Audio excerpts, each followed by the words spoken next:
Hello കൂട്ടുകാരെ, ഇന്നും ഞാൻ പാചകമായി ഇറങ്ങിയിട്ടുണ്ട്. ഇന്ന് എൻ്റെ തക്കാളി ചോറാണ് കേട്ടോ.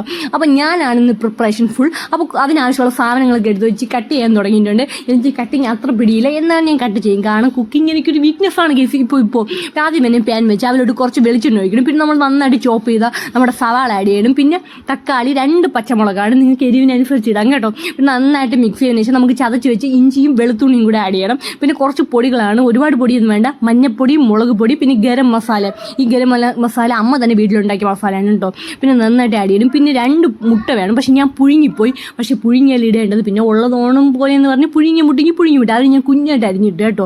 ടേസ്റ്റ് കാണാൻ ഇല്ലേന്ന് അറിയട്ടെ, പക്ഷേ ഞാൻ എന്നാലും ട്രൈ ചെയ്ത് നോക്കും. പിന്നെ കുറച്ച് ഉപ്പും കൂടി ആഡ് ചെയ്തു. പിന്നെ നമ്മുടെ റൈസാണ്, ഇത് തമിഴ്നാട്ടിലെ റൈസാണ്, പൊന്നിയരി എന്ന് പറയും. എൻ്റെ അച്ഛൻ ഈ റൈസേ കഴിക്കുകയുള്ളൂ. പിന്നെ കുറച്ച് അണ്ടിപ്പരിപ്പും മുന്തിരിയും കൂടെ നമ്മൾ വറുത്തത് കിട്ടും. പിന്നെ നന്നായിട്ട് മിക്സ് ചെയ്തെടുക്കണം. പിന്നെ ഇത് വാഴയില പൊതിഞ്ഞ മുടിഞ്ഞ ടേസ്റ്റാണ്, അതുകൊണ്ട് ഞാൻ വാഴയില വെട്ടിക്കൊണ്ടുവന്ന് പൊതിഞ്ഞെടുത്ത് ഉച്ചയ്ക്ക് 1 മണിക്കെടുത്ത് എൻ്റെ പൊന്നോ സ്വർഗം. അപ്പം അത്രയേ ഉള്ളൂ. ബൈ.